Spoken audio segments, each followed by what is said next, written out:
Eh bien, bonjour à tous les amis, on se retrouve aujourd'hui pour une nouvelle vidéo, c'est Maxence Météo. Donc là, nouvelle vidéo totalement pas prévue, hein, je précise, je n'avais absolument pas prévu de faire cette vidéo maintenant, vu que j'ai fait mon point météo hier. Et en fait, je pense que je vais faire un suivi météo tous les 2 jours de cette situation qui est de mieux en mieux. Pour toutes les personnes qui sont hivernophiles, hein, on peut dire ça comme ça, là, la situation, elle est incroyable, vraiment. Je ne mens pas. On arrive, on va passer de l'automne à l'hiver. En fait, ça va être très rapide. En une semaine, enfin même pas en un week-end, on passe de l'été à l'automne. Et après, on passe de l'automne à l'hiver en 2 jours. Je vais vous montrer ça. Donc, je vais la faire en rapide cette vidéo. Parce que là, pour l'instant, rien n'est fiable à 100%. Hein.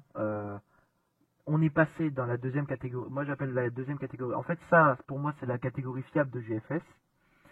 Ça, c'est la catégorie potentiellement fiable, on va dire à 3 sur 5. Et ça, c'est la catégorie pas fiable. Déjà, là, vous avez un petit spoil des températures. Du coup, si on avance au fur et à mesure de la semaine, donc voilà, on a encore notre semaine chaude nulle à chier, voilà. Hein. Et là, on arrive à vendredi. Samedi, pardon. Du coup, samedi soir, on voit déjà l'arrivée de la perturbation qui donnera des températures quand même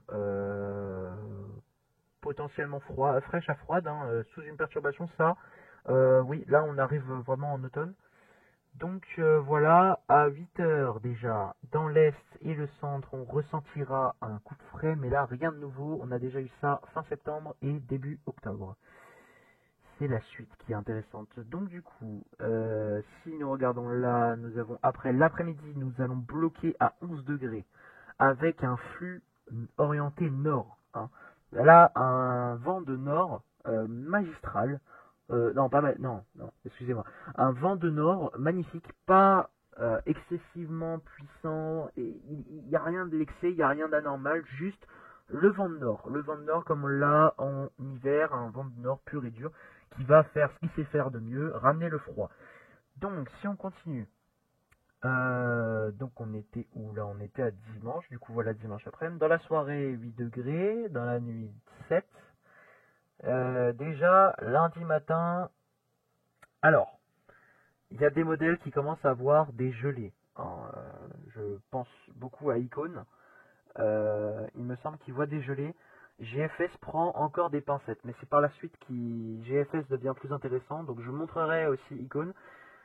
Donc GFS voit, donc voilà, on passe à 14 heures, donc ça bloque à 10 degrés, et là ça redescend plutôt fort au point qu'on aurait des premières potentielles gelées blanches, voire vraies gelées, parce que GFS, il y a une marge d'erreur, hein, il y a une marge d'erreur de 4 degrés environ, voire même de 6, c'est-à-dire que quand ils disent 2 ou 3, on peut arriver à 0 comme on peut être à 6.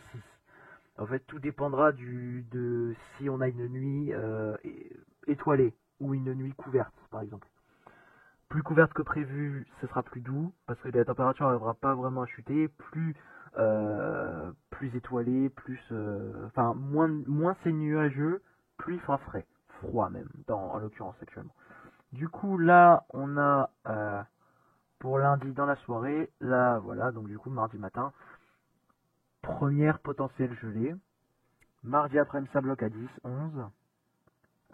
Après, ça redescend, ça redescend, ça redescend. Dans la soirée. Mercredi matin, pareil, 4 degrés. Donc là, nous sommes dans la tranche, on va dire, automne de la semaine.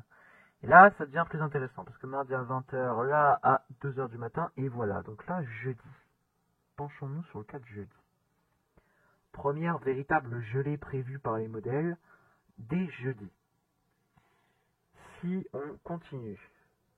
Voilà, donc jeudi à 14 h. Là, par contre, on arrive vraiment en hiver, parce que qu'est-ce qui se passe?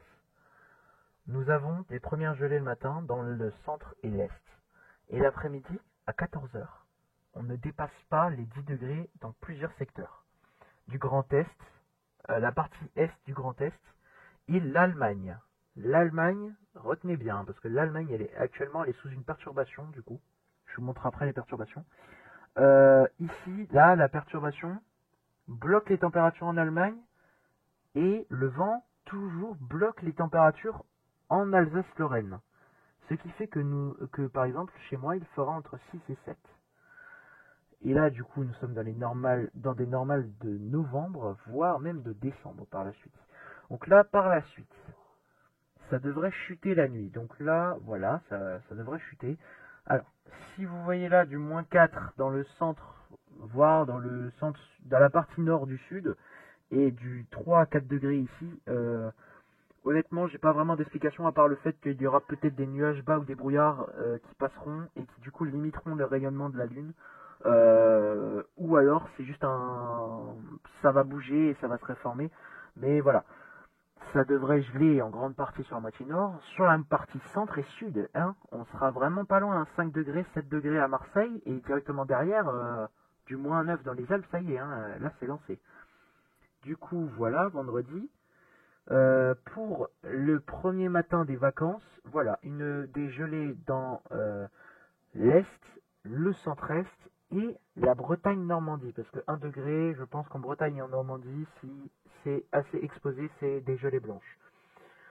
Voilà. Donc si on regarde samedi après-midi, voilà, un blocage. Et là, c'est encore pire, hein. Si on regarde samedi après-midi, regardez, le blocage et la partie des 10 degrés, c'est vraiment réservé que à l'ouest. Et encore, il y a des parties en Bretagne où ce sera limite. Donc le temps qu'il faisait à l'est le mercredi, le samedi le fera à l'ouest. Et du coup, le temps allemand va détaler, littéralement. D'ailleurs, les Allemands ont vraiment un coup de froid, hein. Vont avoir de la neige en pleine. Nous, on sera... Enfin, je dis moi plutôt. Moi, je serai dans une zone potentiellement... avec des normales, enfin on sera dans les normales de novembre, donc là on sera vraiment sous les normes avec 2 à 3 degrés sous les normes.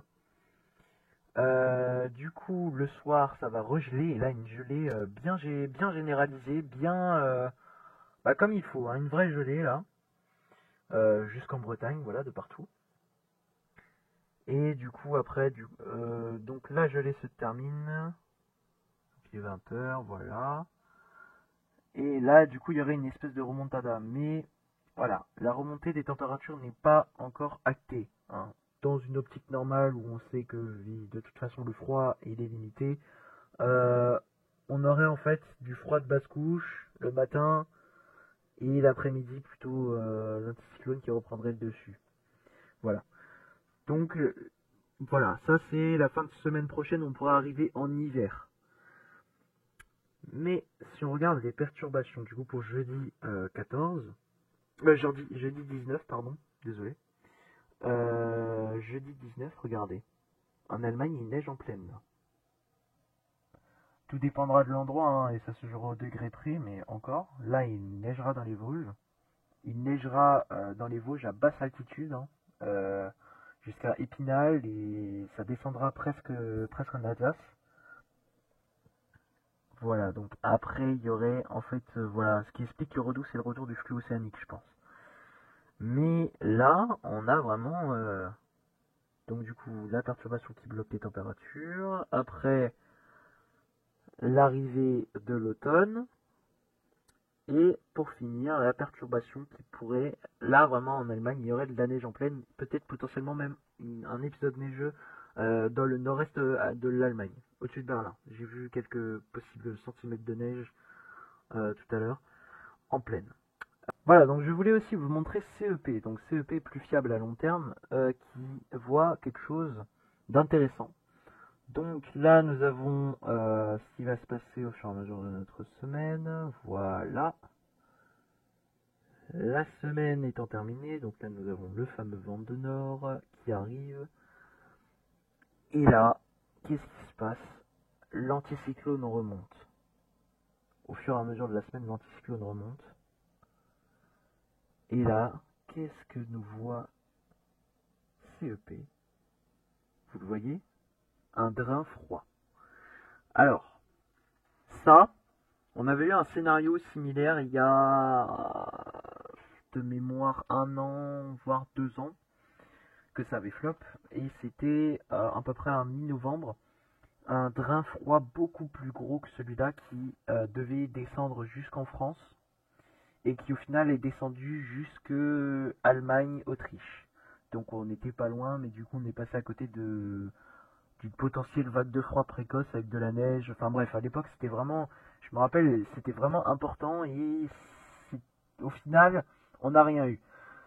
Mais là, on a une synoptique qui ressemble un peu, c'est-à-dire qu'il y a un anticyclone qui va se bloquer en Scandinavie-Groenland, et il va y avoir un espace, l'Europe, qui va pouvoir se prendre de plein fouet un espèce de drain froid. Un drain froid, pour ceux qui ne savent pas, c'est une vague de froid Paris-Moscou modérée. Voilà. Euh, Ça arrive plus rarement que les coulées d'air froid en hiver, les descentes d'air polaire, etc., ou en plein vent nord, nord-ouest. Ça, c'est plutôt quelque chose accompagné d'un vent d'est continental froid. En général, ça vient avec des vagues de froid. Il me semble que le dernier qu'on a vraiment eu, c'était 2021, février 2021, vague de froid, février 2018, vague de froid. Euh, 2012, vague de froid aussi, c'était à peu près pareil. Voilà, c'est plus rare que les descentes d'air polaire, on en a tous les mois, tous les 15 jours, même en hiver, ça dépend des endroits, dans le nord, dans l'est et tout. Même dans le nord en général de la France, il y en a souvent en hiver. Là, un drain d'air froid à Paris-Moscou, un peu, c'est beaucoup plus rare. Donc, voilà, j'espère que ça va se confirmer. Parce que CEP, on sait qu'on peut plus le croire que le GFS. Hein, parce que là, GFS, je vous ai montré, hein, mais à ne pas prendre au pied de la lettre. C'est un peu, enfin c'est comment pourrais-je dire, genre des tendances, voilà, des tendances plus proches de ce qui va nous arriver. Parce qu'en général, les tendances, on les donne pour les tendances saisonnières, etc. Comme les prévisions saisonnières, c'est comme des tendances. Là, c'est des tendances à court terme.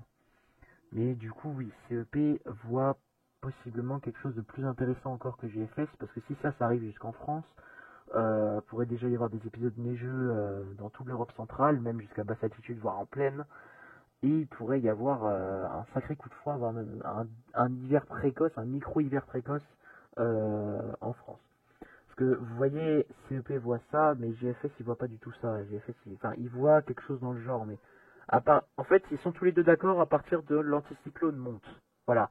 L'anticyclone monte, on est d'accord. Le drain, on est d'accord, sauf que GFS le voit plus haut que CEP. Et le voit moins fort. Et le drain pourrait se transformer en coup de froid qui prendrait de la puissance au centre de l'Europe et qui isolerait du coup entièrement l'anticyclone en Scandinavie, qui serait beaucoup plus loin du Groenland et complètement en Russie hein, à terme. Et en fait, voilà, ça donne ça chez GFS, pardon. Donc, au niveau des principes, on a, voilà. Donc on a la possible perturbation pluvio-neigeuse en Allemagne pour jeudi, avec les premières neiges, hein, très très proche de la frontière, hein, vraiment très très proche. Si je me réveille avec un saupoudrage, je pense que je serais plus heureux de tous les hommes de cette terre, vraiment. Et donc du coup, voilà, ça bougerait. Là, c'est plutôt le temps frais, froid, et ça commencera à remonter avec l'arrivée des perturbations d'après GFS, comme on le voit, cette dépression. C'est même plus une perturbation, c'est une dépression qui viendrait tourbillonner jusqu'en France. Nous rapporter de la pluie, garder les températures stagnantes à un niveau plutôt frais. Donc, on ne retournerait pas au-dessus des normales. Voilà. 16 degrés, c'est le point le plus chaud, mais c'est sans excès. Sur toute l'Europe, on sera entre 12 et 14. C'est des températures de saison. Voilà. Là-bas, la limite des 20 degrés, elle est en Méditerranée. Alors que si on va là, la limite des 20 degrés, voilà, le Madrid-Berlin. C'est même plus le Madrid-Paris, c'est le Madrid-Berlin. Regardez-moi cette merde là. Et ben dans 10 jours, ça sera complètement l'inverse. Ce sera du froid qui va en descendre. Et du coup, on va passer de l'hiver, de l'été à l'automne en un week-end, et en 2 jours, on va passer de l'automne à l'hiver, comme on va repasser en 2 jours de l'hiver à l'été. Enfin, à l'automne plutôt, pour la fin de semaine, la toute fin de semaine. Voilà, donc la semaine prochaine s'annonce plutôt froide. Hein, là, je pèse mes mots, je dis pas frais, je dis froid, ça a le mérite d'être froid.